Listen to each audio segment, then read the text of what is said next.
예, 안녕하세요. 홍대선입니다. 민생, 의료, 경제. 지금 우리가 체감하는 문제들이 한두 가지가 아니죠. 지금 정권이 문제로 문제를 덮고 있어요. 의료 대란 때문에 지금 묻혀있는 것들이 굉장히 많아요. 사실은 굉장히 심각한 일이 있었고요. 그게 지금 덮여 있습니다. 그래서 이 얘기를 한번 진지하게 여러분하고 얘기를 해볼까요? 굉장히 열받는 일입니다. 굉장히 열받는 시간이 될 거예요.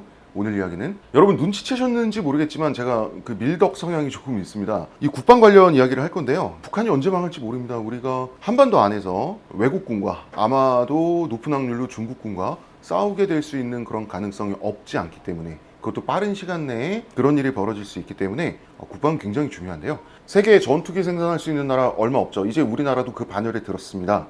우리나라는 전투기 생산국이에요. 그리고 우리가 자랑할 만한, 정말로 국뽕에 심취해도 될 만한 대단한 물건을 전 세계에 깜짝 놀라게 만들면서 내놨죠. 다른 주요 국가들의 예측보다 10년 일찍 내놨습니다. 바로 KF-21, 우리말로 보라매라고 하는 바로 그 우리의 자랑스러운 4.5세대 신형 전투기를 말씀드리는 건데요. 이 KF-21 사업은 2015년에 결정된 사업이에요. 그리고 인도네시아가 20%의 비용을 내는 조건으로 참여를 하게 됐죠. 그런데 인도네시아가 돈이 떨어졌어요. 돈을 안 내요. 나라가 정말 돈에 허덕이고 있어요. 여기서부터 문제가 터집니다. 왜 돈이 부족할까요? 본질적인 문제는 인도네시아라고 하는 나라가 해수면이 상승하고 있습니다. 그런데 인도네시아의 수도인 자카르타는 지대가 굉장히 낮아요. 해수면은 상승하고 있는데 수도는 지대가 너무 낮아요. 또 문제가 있습니다. 자카르타는 밑으로 가라앉고 있어요. 자카르타는 밑으로 꺼져가고 있는 도시예요. 왜 그럴까요? 지하수를 너무 무분별하게 많이 썼어요. 우리나라에선 그런 일이 잘 안 일어나는데, 여러분 그 싱크홀이 일어나는 원리에 대해서 설명을 드리면, 부실공사가 아닌데도 싱크홀이 일어났다. 이게 왜 일어났냐면, 자, 도시가 있으면 지하수를 물을 끌어다 쓰게 돼 있습니다. 많은 물을 소비해요. 그러면 지하수는, 자, 대수층이라고 해서 지하수가 이렇게 고여있는 혹은 흐르는 그 땅 밑에 층이 있습니다. 이 대수층의 물을 위해서 사람들이 끌어다가 쓰는 거예요. 그런데 이 물이 채워지는데 시간이 걸릴 거잖아요. 물이 채워지는데 걸리는 정도보다 물을 끌어다 쓰는 시간과 정도가 너무 심해지다 보면 이 대수층의 공동화 현상이라는 게 생겨요. 뭐냐면 이 대수층의 물이 점점 줄어들면서 안이 그냥 텅 빈 공기가 돼버리는 거예요. 그럼 어떻게 됩니까? 무너지는 거죠. 이게 싱크홀인데, 지금 자카르타는 도시 전체가 이렇게 싱크홀되고 있어요. 해수면은 높아지고 수도는 내려앉고 있고, 그래서 인도네시아는 지금 수도를 옮기는 작업에 착수하고 있습니다. 너무나 천문학적인 돈이 드는 일이에요. 왜냐하면 그 신도시로 수도의 어떤 과밀 현상을 해소하는 정도가 아니라 수도를 통째로 옮기는 개념이거든요. 그래서 자카르타는 돈이 없어요. 돈이 없어서 어떤 일이 벌어졌냐. 이 재정난 때문에 KF-21 공동개발 분담금, 이거 내기 우리 너무 어려워요 하면서 징징거리기 시작한 게 모든 문제의 발단이 됐습니다. 자, 그러면 인도네시아가 정확히 얼마를 분담하기로 했냐? 1조 7천억 원이에요. 1조 7천억 원 어마어마하게 큰 돈이죠. 어마어마하게 큰 돈이죠, 우리한테는. 그런데 사실 인도네시아가 아무리 좀 못 사는 나라라고 하더라도 국가 전체 그 인구가 얼만데, 인구 대국이거든요. 국가 대 국가의 거래를 하는데 1조 7천억 원은 정말 푼 돈이죠. 이 정도 돈을 받고 다 우리 기술로 하는 건데, 뭐하러 전투기를 외국 돈 받고 공동개발 타이틀을 붙여주고 이 전투기에 대한 권리도 나눠줘야 하는 걸까요? 애초에 무기개발과 군대의 무기 소비는 둘 다 국가 입장에서 엄청난 소비예요. 자본주의 체제에서 국가가 기업의 이익을 보존해주지 않고 일방적인 희생을 강요만 할 수는 없어요. 또한 정부가 세금을 쓰기만 하는 게 아니라는 사실을 납세자들한테, 국민들에게 설득할 필요도 있어요. 그래서 외국에 무기를 팔게 하는 거, 외국에 분담금 내게 하는 거, 이거는 자본주의 체제의 국방력을 키우는 국가 입장에서는 굉장히 중요한 모델이에요. 이 모델을 미국식 모델이라고 하죠. 그보다 또 중요한 이유가 있습니다. 바로 실전 데이터, 검증입니다. 우리가 직접 전쟁을 치르지 않는 한 우리가 개발한 무기가 어떤 환경에서 어떤 성능을 발휘하고 또 어떤 환경에서는 어떤 문제가 생기고 하는 것을 검증할 방법이 없어요. 이것을 검증하는 가장 좋은 방법은 수출하는 거예요. 탱크와 전투기 같은 고급 무기를 판다고 하는 것은 베타 테스터를 돈을 받고 모집을 하는 것과 같아요. 인도네시아는 정말 드넓은 해역을 보유하고 있어요. 굉장히 넓은 나라고 또 여러 개의 섬들로 이루어진 나라지 않습니까? 태평양 한가운데 있단 말이죠. 이 드넓은 해역을 KF-21이 돌아다닐 때 어떠한 좋은 일이 생기는지 또 어떠한 단점이 드러나는지 우리는 확인을 할 수가 있는 거예요. 우리나라와 다른 자연 환경에서. 게다가 인도네시아 같은 경우는 중국과 군사적인 충돌을 할 가능성도 있는 나라죠. 이때는 우리는 땡 잡는 거예요. 중국 공군과의 군사적인 어떤 그 무력 도발 상황에서 우리 전투기가 어떻게 움직일 수 있는지를 확인하는 거. 이거를 손 안 대고 코 풀 수 있다? 바로 이러한 상황을 위해서, 이러한 상황을 기대하면서 무기를 팔게 되는 거예요. 무기의 스펙과 실제 성능은 달라요. 특히 소련, 러시아 계열 무기들, 중국이 생산하는 무기, 북한 무기, 러시아 무기, 이런 무기들을 보면은 뻥 스펙, 블러핑이 너무 심해요. 엄청 센 척해. 실제 스펙보다. 그러니까 실제 스펙과 주장하는 스펙은 다른 거예요. 우리가 KF-21 전투기 혹은 흑표 전차 이런 고급 무기체를 개발해서 우리는 이 정도의 성능을 발휘한다라고 하면 아무도 안 믿어줘요. 그거는 외국의 무기를 팔아서 그 무기를 운영하는 외국군이 정말 스펙대로네? 라고 말해야 공신력이 생기는 거예요. 지금 우리나라 흑표 전차가 세계 최고 전차라고 인정을 받는 거든요. 나토, 유럽 합동 군사 훈련에서 독일제 레오파드 전차를 성능에서 이기는 모습을 유럽 국가들, 유럽 군대들이 다 같이 봤기 때문이에요. 우리나라가 폴란드에 전차를 수출했기 때문에 벌어진 일이에요. 전투기도 마찬가지입니다. 우리의 성능을 입증해 줄 수 있는 건 우리가 아니라 외국이에요. 결론적으로 말해서 인도네시아가 그 정도 돈으로 우리 기술로 개발한 전투기에 대한 권리를 어느 정도 가져간다라고 하는 게 엄청 손해보는 장사 같지만 바로 이러한 이유들 때문에 사실은 남는 장사라는 거죠. 그런데 공동개발이 어느 시점부터 어그러지기 시작하는 거예요. 인도네시아가 돈을 똑바로 안 내기 시작했어요. 인도네시아 입장을 이해 못할 건 아닙니다. 괘씸하지만 무기라고 하는 것은 엄청나게 보수적인 체제예요. 지금도 세계 최고의 라이플, 공격 소총이라고 하는 게 뭡니까? AK 소총이죠. AK. 1940년대에 개발된 소총이에요. 안 바꿔요. 그 소총의 기본 설계 구조를. 왜 안 바꿉니까? 너무나 오랜 시간 동안 너무나 여러 전장에서 신뢰성을 입증했기 때문이에요. 무기는 정말 보수적이에요. 무기는 그렇게 빨리빨리 바뀌어지지 않아요. 왜 그러냐면 그거는 미국의 경찰관들이 리볼버를 선호하는 거랑 똑같아요. 리볼버 불편하거든요. 전투력도 떨어져요. 6발밖에 쏘지 못하잖아요. 장전하는 것도 힘들어요. 그렇지만 경찰관들이 왜 리볼버를 사용합니까? 총알이 나가줘야 될 순간에 반드시 나가주기 때문이에요. 리볼버가 아닌 피스톨은 걸릴 수가 있잖아요. 스프링에 걸려서 총알이 안 나가네? 이런 상황이 아주 낮은 확률로라도 정말로 없기를 바라기 때문에 그런 예측 불가능한 난감한 상황이 정말로 벌어질 가능성을 정말 극히 낮추고 싶어서 리볼버를 쓰는 거거든요. 무기는 그런 세계입니다. 그래서 검증된 무기가 인기가 많은 거예요. 왜냐하면 진짜 정작 전쟁이 났을 때, 정말 전투 상황이 벌어졌을 때 무기가 제 성능을 발휘하지 못하면 그러면 큰일이 나잖아요.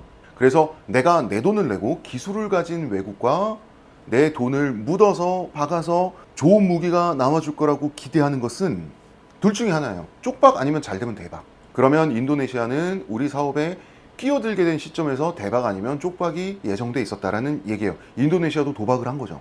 인도네시아는 1조 7천억 호구 잡힐 수도 있다고 생각을 했던 거예요. 동남아나 남미, 아프리카 이런 저개발 국가들의 공포가 있습니다. 뭐냐면 선진국에 삥 뜯기면 안 돼. 정말 더 이상은 선진국에 삥 뜯기면 안 돼. 그건 정말 어리석고 원통한 일이야 라고 하는 그 관념들이 있어요. 인도네시아도 당연히 그 생각을 갖고 있습니다. 한국은 잘 사는 나라인데 우리가 국민의 귀한 세금을 한국에 갖다 바치고 한국의 무기 개발을 우리가 돕고, 가난한 우리가 잘 사는 나라의 무기 개발을 돕고 우리는 별로 얻는 것도 없이 끝나게 된다면 우리는 무슨 낯으로 우리 국민들, 납세자들을 설득할 수 있을 것인가 라고 하는 것이 인도네시아 정치인들이 처한 상황이었을 수 있다는 거예요.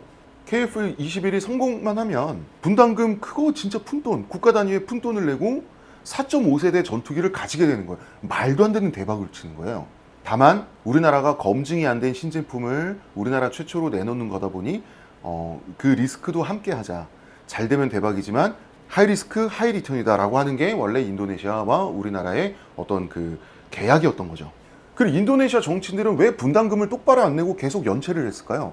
돈을 안 내요. 뭐 분기별로 내기로 한 돈이 있거든요. 그 돈을 계속 체납하는 거예요.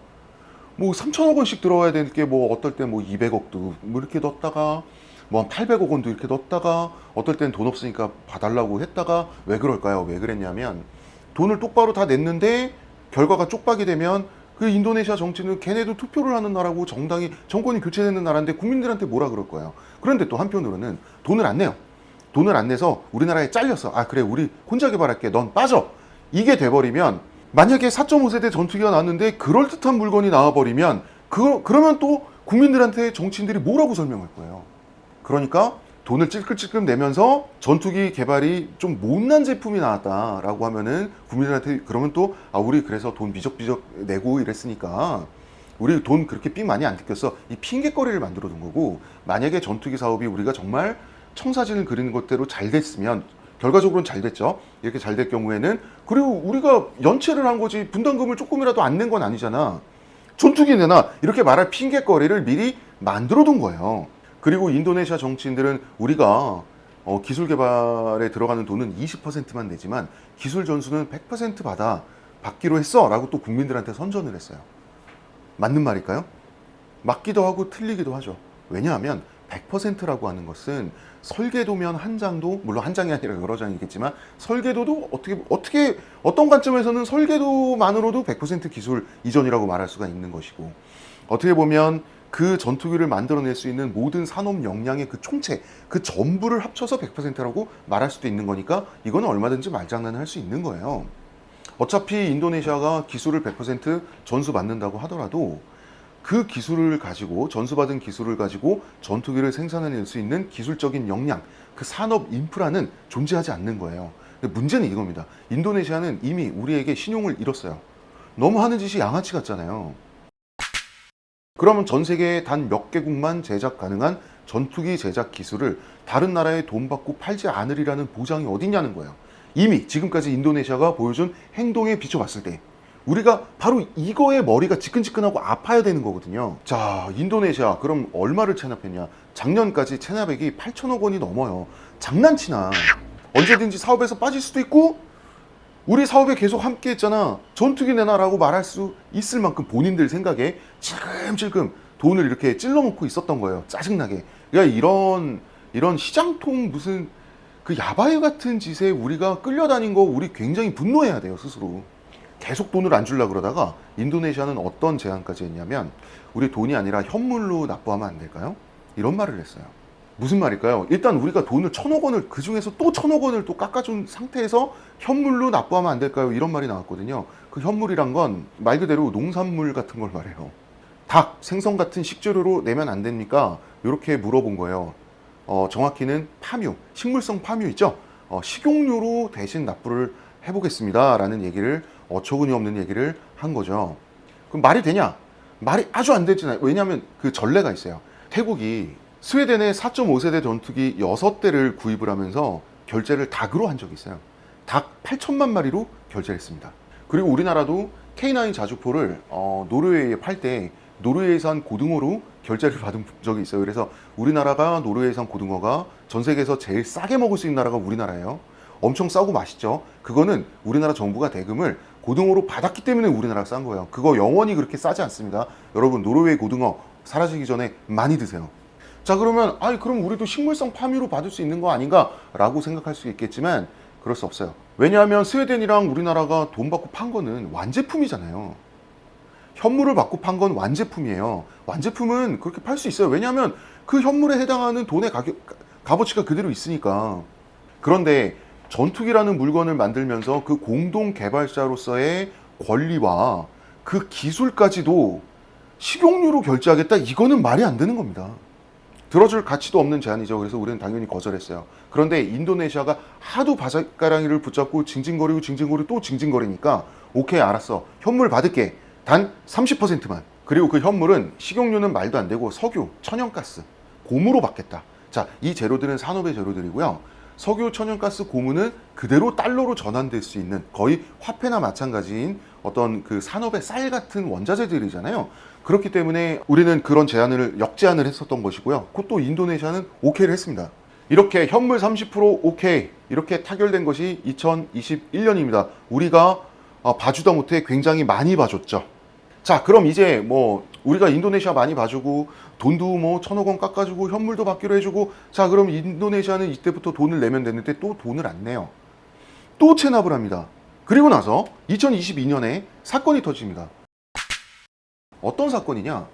인도네시아가 아니 우리 전투기 공동 개발하기로 해놓고 극적 타결을 해놓고 재타결도 해놓고 다시 협상도 해놓고 2022년에 프랑스의 라팔 전투기를 대량 계약해버리는 사건이 일어나요. 배신이죠. 거기에 미국에서도 F-15EX를 또 계약을 해버립니다. 웃긴 건 우리나라한테 이렇게 징징대고 양아치처럼 구는 인도네시아가 미국과 프랑스에는 바가지를 쓴 거예요. 다른 나라보다 바가지 쓰고 그 두 종의 전투기를 각각 구입을 하게 되거든요. 왜 바가지를 썼을까요? 우리나라한테 한 짓이 있잖아요. 우리나라한테 한 짓이 있으니까 인도네시아의 신용은 떨어지게 돼 있죠. 신용이 떨어지면 원래 더 비싼 값을 치르게 돼 있는 거예요. 여러분 신용도가 좋은 사람과 안 좋은 사람이 똑같은 액수를 은행 대출을 받았을 때 내야 되는 이자가 다르잖아요. 그럼 똑같은 거예요. 그래서 인도네시아는 우리나라한테 잘못해서 떨어진 신용으로 바가지를 쓰게 된 거예요. 외국에. 그 상태에서 우리나라는 인도네시아를 저거 못 쓰겠네 저거 하고 이제 너 두고 보겠어 하고 딱 이렇게 찍힌 거죠. 인도네시아가 완전히 찍히게 됐는데 우리나라에 결국 KF-21은 출시됐죠. 탄생했습니다. 그리고 세계를 놀라게 했습니다. 작년까지 2년 동안 정말로 성공적인 4.5세대 전투기라는 점이 세계에 증명됐어요. 이거 뭐 국뽕하자고 하는 말이 아니라 정말 세계가 놀란 거 맞고요. KF-21은 정말 잘 뽑혀 나온 기적적인 전투기 때문에 우리가 국뽕 좀 해도 됩니다. 막걸리 좀 마셔도 돼요. 사실 전 세계적으로 쇼크가 일어났을 정도로 세계적인 충격이다, 쇼크다라고 그런 말이 가능할 정도로 KF-21은 정말 기적적인 물건이 나왔어요. 자, 그럼 이제 인도네시아는 배가 아프기 시작합니다. 돈 똑바로 납부할 걸. 그럼 대박 나는 건데. 인도네시아는 그 정도 했으면 한국을 뜯어먹으려는 걸 포기해야 되잖아요. 그런데 KF-21이 대박이 나니까 프랑스와 미국의 바가지를 쓴 그 바가지 쓴 손해비용을 한국에 전가시키려고 합니다. 한국을 뜯어먹어서 우리가 바가지 쓴 거를 많이 할 수 있지 않을까? 이런 생각을 하게 되는 것이죠. 비록 우리나라가 미남 면책금이 있지만 찔끔찔끔 그 줄듯 말듯 좋은 돈이 있지 않냐. 그러니까 우리가 권리가 여전히 남아있다. 그러니까 기술 이전과 시제기를 우리한테 갖다 바쳐야 된다. 인도네시아가 이렇게 나오기 시작을 한 거예요. 자, 그럼 상식적으로 인도네시아의 요구는 무시하면 그만이죠. 무시하면 그만이에요. 그래서 문재인 정권은 무시했어요. 우리나라는 국제 무기 시장에서 호구가 아니라 사실은 그 반대에 가까워요. 우리나라 방위사업청이 어떤 계약을 하든지 물건을 팔든지 사든지 계약 잘하기로 유명합니다. 이런 계약 세계에서 제일 잘하는 나라가 있어요. 바로 우리나라랑 이스라엘입니다. 그리고 이런 계약 세계에서 제일 못한다고 소문난 나라가 있어요. 예, 언제나 바가지를 쓰고 언제나 필요 이상의 돈을 쓰기로 유명한 나라가 있습니다. 일본입니다.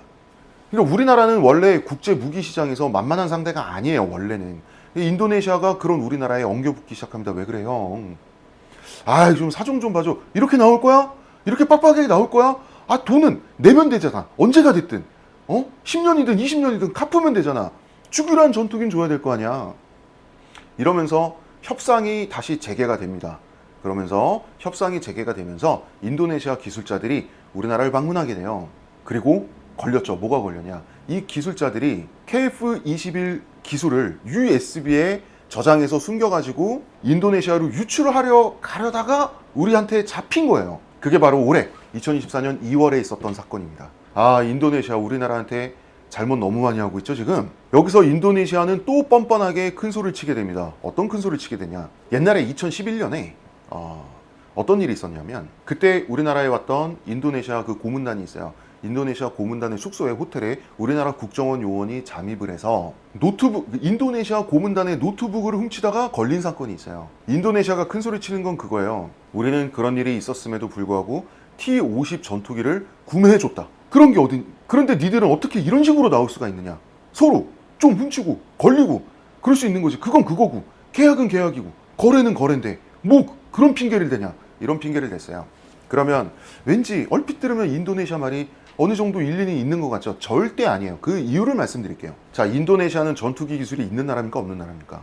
없는 나라죠. 인도네시아는 우리나라의 전투기 기술을 훔치다가 적발된 거고요. 우리나라 국정원 요원은 인도네시아 고문단이 우리 기술을 훔치지 않았을까를 확인하기 위해서 노트북을 훔치다 적발된 거예요. 즉 인도네시아는 도둑질하다 잡힌 거고요. 우리나라는 상대가 도둑질하는지 감시하다가 잡힌 거예요.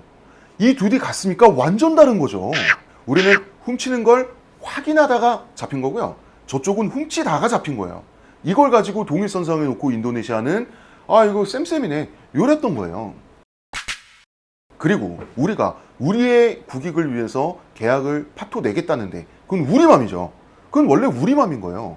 그런데 우리는 구매해 줬다. 구매해 줬다. T50 구매해 줬잖아. 줬다라는 말이 얼마나 웃깁니까? 물론 한국어와 인도네시아어는 다르겠지만 문법이 그들도 그들 자신의 국익을 위해서 T50을 구매했을 뿐인 거잖아요. 우리도 우리 자신의 이익을 위해서 계약을 파토낼 수 있는 거고요. 계약을 파토낼 수 있는 명분은 인도네시아가 다 만들어다가 우리한테 바쳤죠. 그럼 이미 돈 받은 건 야 이 돈 가져가 그럼 인도네시아가 안 가져가고 뻗팅기겠죠. 그러면 그냥 그 돈 갖고 있으면 돼요. 갖고 있다가 한 20년 30년 지나고 갖고 있으면 돼요. 그럼 결국 인도네시아가 돌려달라고 할 거고 그때 주면 돼요. 아무 문제가 원래는 아닌 겁니다. 그리고 인도네시아가 진짜 웃긴 얘기를 한 게 또 뭔지 아세요? 우리가 돈이 없는 나라지 신의가 없는 나라는 아니다. 언제가 됐든 돈을 다 갚으면 되지 않느냐. 2034년까지 갚겠다라는 말을 했었어요. 2034년까지 갚겠다라는 말을 왜 굳이 연도를 특정해서 했을까요? 2034년은 우리나라가 미국의 전투기 기술을 따라잡기로 계획한 해가 2034년이에요. 그럼 2034년까지 완납하겠다는 건 뭐예요? 그때 가서 미국 수준이 된 한국 전투기 기술에 대해서 그때 가서 또 징징거리고 내놔 할 준비를 하겠다는 거예요. 게다가 지금과 2034년은 10년의 차이가 있는데 그 10년 동안 돈의 가치는 떨어지는데도 불구하고 말이죠. 돈을 미적미적 내고 돈을 완납하는 시점까지의 기술까지를 자기가 받아 챙기겠다. 야, 어떻게 그런 생각할 수 있죠. 모든 나라의 꿈일 거예요. 근데 어떻게 그걸 뻔뻔하게 얘기할 수가 있죠? 얼마나 한국이 얕보였을까라는 그런 좀 짜증나는 생각이 들어요. 도대체 인도네시아는 뭘 믿고 한국을 이렇게 만만히 봤을까요? 사실은 만만히 보지 않았겠죠. 만만하면 좋죠. 만만하면 장땡이죠. 아님 말고죠. 질러놓고 보는 거죠. 손해볼 게 없잖아요. 오늘의 가장 중요한 이야기가 나옵니다. 윤석열 정부가 갑자기 불과 2달 전이죠. 지난 8월에 인도네시아가 원래 약속한 분담금의 3분의 1 수준인 6천억 원만 내면 계약을 유효시켜주고 전투기 시제품과 기술을 주겠다. 전투기에 대한 권리를 나누겠다고 파격적으로 결정을 해서 발표를 해버렸어요. 갑자기 그 이유를 어떤 국민도 설명을 듣지 못했어요. 인도네시아의 소원을 들어준 이유를 아무리 생각해도 저는 알 수가 없고요. 본인들도 설명을 하지 못해요. 설명을 해봐야 기껏 6천억 원의 세금이라도 아끼면 좋은 거 아니냐 이런 말을 하고 있다니까요. 아니 6천억 원이 돈입니까? 지금 이게 전투기를 앞에 두고 전투기라는 물건 앞에서 6천억 원이 돈이에요? 그게 돈입니까? 윤 대통령은 자기가 나서서 오랫동안 꼬이고 꼬인 맺힌 문제를 시원하게 해결했다고 굉장히 속 시원한 표정으로 자랑스럽게 이렇게 발표를 하던데 이거를 어떻게 해석해야 될지 저는 정말 모르겠어요. 기술 이전도 3분의 1만 윤석열 정권의 핑계가 있어요. 돈 3분의 1, 기술 이전도 3분의 1만 해주기로 계약했어. 그렇게 계약 내용 바꿨어. 3분의 1만 받기로 하고 3분의 1만 넘겨주는 거야. 그럼 됐잖아. 뭐가 문제야? 라고 얘기하는데 그게 말이 됩니까?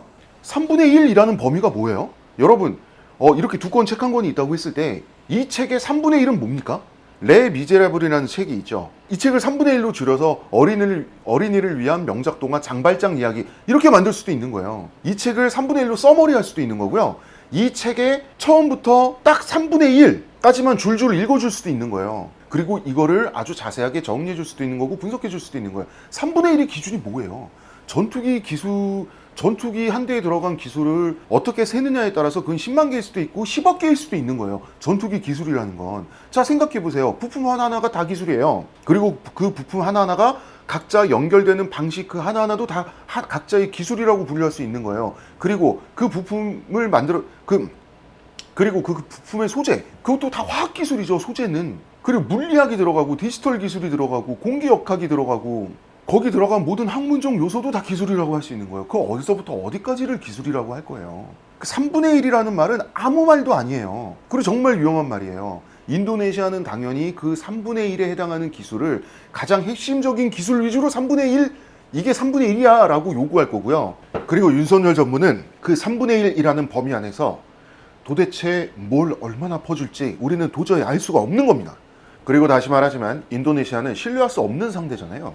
이렇게 삥 뜯어간 우리 기술을 어디에 얼마를 받고 팔아먹을지 우리는 알 수가 없는 거예요. 그 3분의 1이 뭡니까? 3분의 1이라는 말은 정말 위험한 말이에요. 어디서부터 어디까지가 3분의 1이다. 무엇이다 라는 얘기가 없잖아요. 그냥 퉁쳐서 3분의 1. 말이 됩니까? 저는 이 3분의 1이라는 말 속에 대통령이 도대체 대관절 무슨 생각을 했는지, 생각이란 것 자체가 있었는지 궁금해요. 그리고 향후 아주 오랜 시간 동안, 적어도 20년, 30년 동안은 모든 외국은 우리나라가 인도네시아의 초딩 수준 협잡에 그림처럼 당해준 것을 근거로 우리와의 협상에 임할 겁니다. 그리고 언제나 이 말이 나올 거예요. 왜 차별해? 인도네시아는 그렇게 잘해줬잖아. 그리고 우리 무기 제값 주고 다 사간 폴란드가 이거 생각 안 할 것 같아요? 폴란드가 안 서운할 것 같아요? 그럴 리가 없잖아요. 또한 한국을 호구 잡는 데 성공한 인도네시아가 그 다음부터는 한국과 어떤 협상을 하든 제대로 된 신사적인 협상에 임하겠어요? 이렇게 뜯어먹는 데 성공했는데 세상에 인도네시아는 자기들은 정말 꿈도 꿀 수 없는, 스스로 만든다는 건 정말 아예 그냥 꿈조차 꿀 수 없는 4.5세대 전투기를 이렇게 날로 가져가게 생겼는데 한국이 어떻게 보이겠어요? 금광이죠, 금광. 공짜 금광. 캐면 금이 나오네?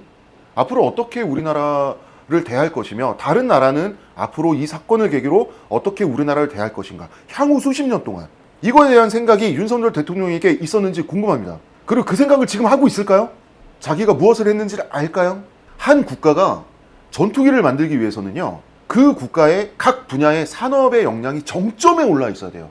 중화학, 철강, 디지털 기술, 그 모든 것들이 정점에 올라 있어야 돼요. 이게 225개 기업이 참여했어요. 우리나라. 그 기업들이 만들어낸 부품들이 한 곳에 모여서 조립될 때 0.001mm의 오차도 있으면 안 되는 거예요. 그 모든 부품들이. 그래야지 전투기라는 물건이 만들어지는 거예요. 한 국가의 산업적인 생산 역량의 정점에 도달해 있어야지 전투기를 만들 수가 있어요. 그리고 전투기 하나를 만들기 위해서 그 국가의 산업과 지식과 그 국가적 역량이 총 집결돼야 돼요. KF-21 전투기 만들기 위해서 225개 기업이 필요했고요. 10개의 정부 출자, 10개의 정부 출연 연구소가 있었어야 됐고요. 15개의 우리나라 대학이 참여했습니다. 그렇게 되기까지, 전투기를 생산할 수 있는 국가가 되기까지 다른 나라들은 200년이 걸렸고요. 우리나라는 80년이 걸렸던 거예요. 사실 우리는 새마을 운동을 할 때부터 전투기를 만들어 오고 있었다고 말할 수 있는 겁니다. 대통령 개인이 통 크게 시원하게 너 오늘 쏠 거 없어 내가 쏠게, 이런 식으로 헐값에 넘길 수 있는 게 아니에요. 전투기라고 하는 것은 그 나라의 역사가 만드는 겁니다. 대통령은 그럴 권리가 없어요. 역사는 헐값에 팔릴 수 없습니다. 대통령 개인에 의해서. 윤석열 대통령이 이번 KF-21 전투기를 가지고 한 행동은, 저는 전혀 과장이 아니라 정말 그렇게 생각해서 정말 제 생각 그대로를 말씀드리면 우리나라 역사에 죄를 짓는 겁니다. 이런 일은 다시는 있어서는 안 됩니다. 우리의 무기, 우리의 첨단 기술, 그것은 우리나라 국가적 역량이 총 집결돼서 만들어지는 거거든요. 통 크게 시원하게 쏘거나 해결하거나 던질 수 있는 그런 게 아니라는 점을 대통령, 그리고 대통령이와 정부 관계자들이 반드시 그 사실을 인지를 해 주셨으면 좋겠습니다. 그리고 다시는 이런 일이 일어나서는 안 되는데 앞으로 여러 번 연속해서 일어날 것 같아서 굉장히 두렵습니다. 하지만 다시는 이런 일이 일어나서는 안 됩니다. 네, 오늘은 여기까지 하겠습니다.